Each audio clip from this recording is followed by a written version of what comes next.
हल्द्वानी जल रहा है। उत्तराखंड का वह हृदय हल्द्वानी जिस प्रकार से जल रहा है वो कई सारी अप्रत्याशाएं और कई सारे तथ्य आपके सामने साफ करता है।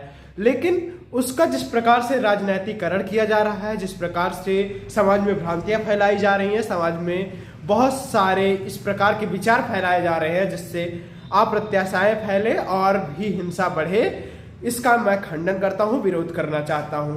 जिस प्रकार की स्थिति है, यूनिफॉर्म सिविल कोड कोई भी गलत वो नहीं है। सरकार ने जो कानून लाया है बहुत ही सही है। समान नागरिक संहिता लागू होना ही चाहिए, पूरे देश में होना चाहिए। मैं इसका समर्थन करता हूं हर जगह से। किसी भी धर्म के लोग हों, उनके शादी की उम्र क्या होगी, उनकी जमीनों पर किसका कितना समान अधिकार होगा, किस प्रकार से ये होगा, ये सारी नीतियां एक ही समान लागू होनी चाहिए। किसी को उसका व्यक्तिगत कानून बना के नहीं देना है। सब भारत में रहते हैं, सबके ऊपर एक संविधान लागू है, तो इस एक संविधान के परिप्रेक्ष्य में ये अलग अलग नीतियां क्यों? और ये कोई गलत कानून नहीं है, मैं इसका समर्थन करता हूं। इसलिए मैं आप सभी से निवेदन करता हूं, ये जो आगजनी कर रहे हैं आप लोग, ये जो हिंसा फैला रहे हैं, ये बंद करिए और हल्द्वानी को बचाइए। जिस प्रकार से यूनिफॉर्म सिविल कोड यानी कि यूसीसी लागू किया गया है, बहुत ही सराहनीय कार्य है सरकार का। इसका समर्थन कीजिए। समर्थन इसलिए कीजिए क्योंकि समान नागरिक संहिता बहुत ही सुगम और सकारात्मक दिशा का कानून बनाया गया है।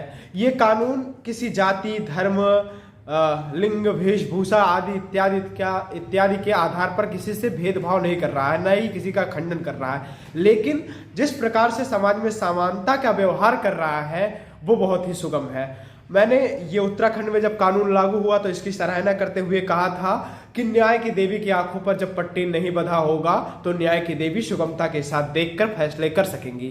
जिस प्रकार से न्याय की देवी की आंखों पर हमेशा से पट्टी बांधा जा रहा था, उस परंपरा का खंडन करते हुए उत्तराखंड सरकार ने जिस प्रकार से न्याय की देवी की आंखों से पट्टी हटा दी, वो बहुत ही सराहना योग्य कार्य है। इतने योग्य कार्यों की सराहना करते हुए हमें आगजनी, हिंसात्मक बयान, हिंसा फैलाने और लाठी चार्ज, पत्थर चार्ज, पत्थरबाजी और तमाम ऐसी अप्रत्याशाओं से दूर रहना चाहिए। मुस्लिम समाज के जो लोग इसका विरोध कर रहे हैं उनको समझना चाहिए कि उनका ज़्यादा नुकसान नहीं हो रहा है, इसमें नुकसान बहुत सारा और सारे समाजों का हो रहा है, तुम्हारा कुछ ही नुकसान हो रहा है। तो आगजनी, लाठीचार्ज, पत्थरबाजी करके क्या करोगे? और शासन प्रशासन ने जिस प्रकार से कार्रवाई की है, जब किसी भी चीज को काबू करना शासन प्रशासन के लिए मुश्किल हो जाता है, तब शासन प्रशासन के पास एक ही आखिरी चारा बचता है और वो आखिरी चारा होता है लाठी चार्ज करना, आंसू बम के गोले दागना, पानी फेंकना, पानी का छिड़काव करना, पैसों का छिड़काव करना, धुआं फैलाना और गोलियां चलाना। जब इन सारे वैधानिक कार्यों से सुगमता से हिंसा को रोका नहीं जा सकता तो बहुत सारी इस प्रकार की अमर्यादित तथ्य सरकार को, शासन को करने पड़ते हैं। कार्रवाई करते हुए इसको थोड़ा सा और कठोर करना चाहिए।